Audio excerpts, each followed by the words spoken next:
నమస్తే, నా పేరు Shivaji. Welcome to our channel. So YSRCP పార్టీలో గెలిచినటువంటి ఆ 11 మంది ఎమ్మెల్యేలు ఎవరు అని చెప్పి టక్కున అడిగితే జగన్మోహన్ రెడ్డి గారికి కూడా తెలియదు. అంటే వాళ్ళు అసలు యాక్టివ్గా లేరు, అసలు ఉన్నారో లేరో కూడా తెలియదు, అసలు ఎందుకు గెలిచినారో తెలియదు, ఏం చేస్తూ ఉన్నారో తెలియదు. సో 175 నియోజకవర్గాలకు సంబంధించి వైఎస్ఆర్సీపీ ఇన్ఛార్జీలు కావచ్చు, ఇప్పుడు గెలిచినటువంటి ఎమ్మెల్యేలు కావచ్చు, వాళ్ళు అసలు బేసిక్గా ఆంధ్రాలోనే ఉండరు, ఎక్కువగా హైదరాబాదు, బెంగళూరులలో వాళ్ళ వ్యాపారాలు చేసుకుంటూ ఇప్పుడు రోజా లాంటి వాళ్ళైతే కనుక షూటింగ్లో బిజీగా ఉంటారు. సో ఇక 2.5 సంవత్సరం అయిపోయింది. సో అంబటి రాంబాబు, ఎక్కడ చూసినా అంబటి రాంబాబు, ఈ పేర్ని నాని, బొత్స సత్యనారాయణ, అదేవిధంగా గుడివాడ అమర్, ఇలాంటి వాళ్ళే కనబడతా ఉన్నారు, హైలైట్ అవుతా ఉన్నారు. మరి మనం కూడా జగన్మోహన్ రెడ్డి గారి కంట్లో పడాలి అనుకున్నాడో ఏమో తెలియదు కానీ, సో ఆలూరు ఎమ్మెల్యే విరూపాక్షి, ఈ ఆలూరు ఎమ్మెల్యే విరూపాక్షి అనేటువంటి వ్యక్తి, ఒక అతను ఎమ్మెల్యేగా ఉన్నాడని ఆ ఆలూరు ప్రాంతం బయట వస్తే ఎవరికి తెలియని కూడా తెలియదు. అలాంటి ఆయన ఈరోజు ఒక్కసారిగా వార్తల్లోకి ఎక్కడానికి ప్రధాన కారణం ఏంటంటే, ఇప్పుడు మనము గ్రామీణ ప్రాంతాల్లో 2 పార్టీల మధ్య కార్యకర్తలు మాట పడడము, కొట్లాడుకోవడం అనేది సర్వసాధారణము. అది రాజకీయాల్లో సర్వసాధారణము, గ్రామీణ ప్రాంతాల్లో కూడా సర్వసాధారణము.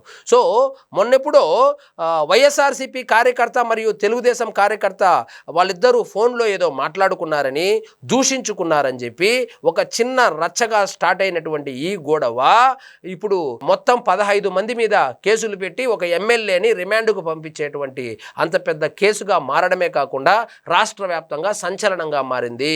సో ఇద్దరు కార్యకర్తలు ఎవరైతే ఉన్నారో వాళ్ళు అదేదో ఇసుకకు సంబంధించి కావచ్చు, లేదా వ్యక్తిగత కారణాలు కావచ్చు, రాజకీయ కారణాలు కావచ్చు, కారణాలు ఏమైనప్పటికీ ఇద్దరు కార్యకర్తలు కొట్లాడుకున్నారో, లేకపోతే పోట్లాడుకున్నారో, లేకపోతే దూషించుకున్నారో, ఒక ఎమ్మెల్యేగా, ఒక బాధ్యతాయుతమైనటువంటి ఎమ్మెల్యే పదవిలో ఉన్నటువంటి వ్యక్తి ఏం చేయాలి?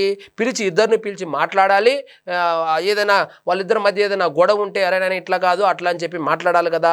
ఈయనేం చేశాడంటే ఆ వైఎస్ఆర్సీపీ కార్యకర్తను వేసుకుని ఒక ఊరి మీద దండయాత్రకి వెళ్ళాడు. ఒక దళితులు ఉన్నటువంటి ఒక ప్రాంతం మొత్తం మీద దండయాత్రకి వెళ్ళి దాడి చేసి ఒక తెలుగుదేశం కార్యకర్తను కొట్టి వాళ్ళ భార్య అడ్డుగా వస్తే వాళ్ళ భార్య బట్టలను కూడా చించేసినటువంటి వ్యక్తి ఆలూరు ఎమ్మెల్యే అయినటువంటి విరూపాక్షి. ఆయన మీద, ఆయన తమ్ముడి మీద కూడా కేసు అయితే పెట్టడం జరిగింది. సో మొత్తానికి ఈయనకి 14 రోజులు రిమాండ్ విధించారు. అదేవిధంగా 15 మంది మీద ఎస్సీ ఎస్టీ అట్రాసిటీ కేసులు అయితే పెట్టడం జరిగింది.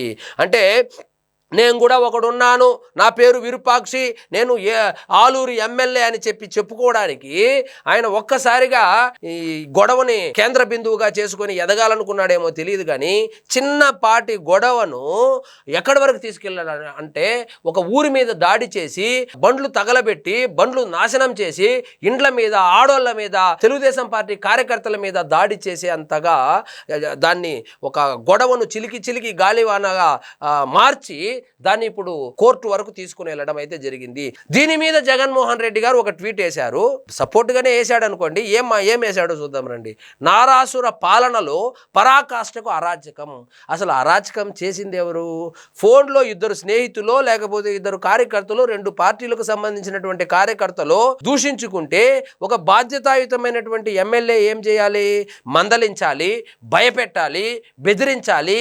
ఇలా కాదురా నాయన, ఇలా చేస్తే ఎందుకు, రాజకీయాలు ఎన్నికలప్పుడు మాత్రమే, ఇప్పుడు మనము ఇట్లాంటి గొడవలు మనకెందుకని కదా చెప్పాలి, సర్ది చెప్పాలి కదా.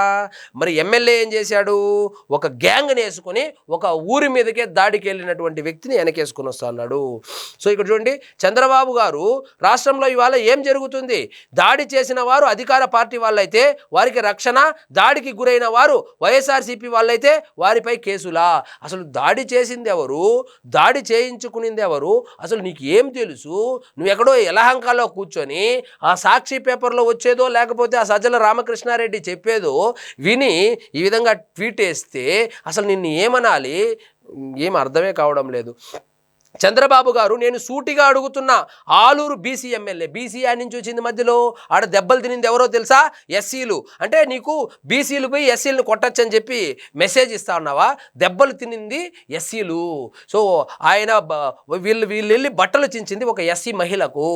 ఆలూరు బీసీ ఎమ్మెల్యే విరూపాక్షి ఏమైనా ఉగ్రవాద, ప్రజల చేత ఎన్నుకోబడిన ఒక ఎమ్మెల్యే ఇంటిపై అర్ధరాత్రి 2 గంటలకు భారీ పోలీసు బలగాలతో దాడి చేయాల్సిన అవసరం ఏమొచ్చింది? దాడి చేయలే. కేసు పెడితే ఒక మహిళ యొక్క బట్టలు చించేస్తే, వాళ్ళ భర్తను కొడితే, వాళ్ళు ఎస్సీ సామాజిక వర్గానికి చెందిన వాళ్ళు కాబట్టి ఒక ఊరి మీద దాడి చేస్తే, ఒక ఎమ్మెల్యే అధికార దుర్వినియోగానికి పాల్పడతా ఉంటే కేసులు పెడితే అరెస్టు తీసుకెళ్లి బొక్కలో వేశారు జగన్మోహన్ రెడ్డి గారు. అంటే ఎమ్మెల్యే అయితే, బీసీ అయితే వెళ్ళి ఎస్సీ కాలనీ మీద దాడి చేసి మహిళను బట్టలు చిరిగిపోయేంత వరకు కొట్టవచ్చా? ఆ మహిళ ముందరనే వాళ్ళ భర్తను కొట్టచ్చా? ఒక 15 మంది రౌడీలను, గూండాలను తీసుకెళ్లి ఒక ప్రాంతం మీద దాడికి వెళ్ళచ్చా? అసలు ఏం మాట్లాడుతూ ఉన్నారు? అంటే ఇప్పుడు రాయలసీమలో, ముఖ్యంగా కర్నూలు ప్రాంతంలో మళ్ళీ ఫ్యాక్షన్ రాజకీయాలు మొదలు పెట్టాలేమైనా చూస్తూ ఉన్నారా? ఏం అర్థం కావడం లేదు.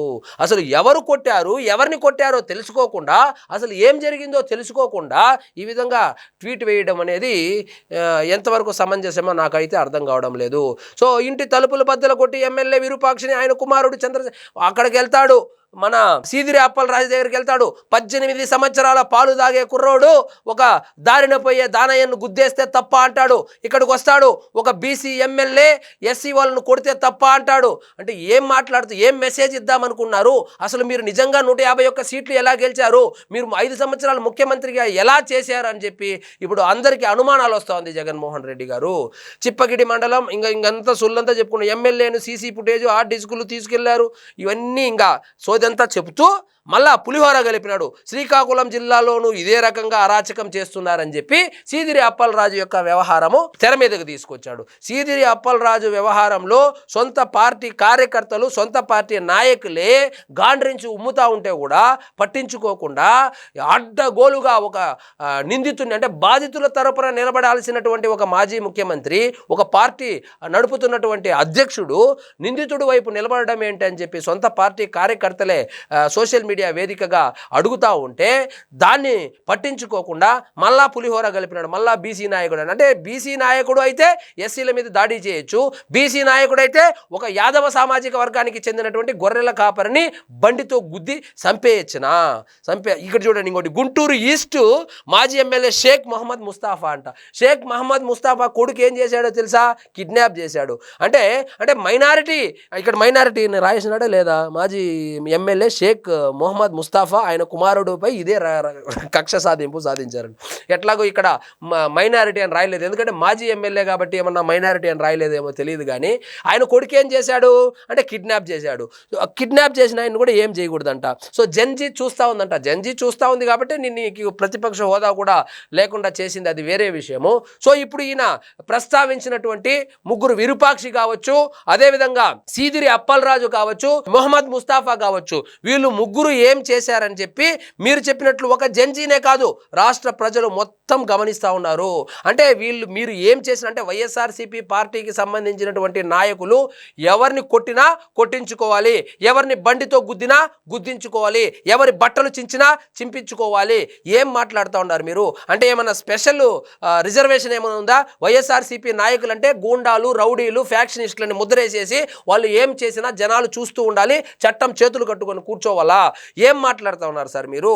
నిన్న అసలు ఆ చిప్పగిరిలో ఏం జరిగిందని, అదేవిధంగా సీదిరి అన్నీ తెలుసు మీకు, తెలిసి కూడా ఈ డ్రామాలన్నమాట. సో ఏది ఏమైనప్పటికీ జగన్మోహన్ రెడ్డి గారు గత ఎన్నికల్లో పెద్ద ఎత్తున ప్రచారం చేసింది ఏంది? పెత్తందారులు, పేదలు మరియు పెత్తందారులకు మధ్య యుద్ధం అన్నాడు. సో ఈ 3 కేసుల్లోనూ పేదలు ఎవరు, పెత్తందారులు ఎవరు?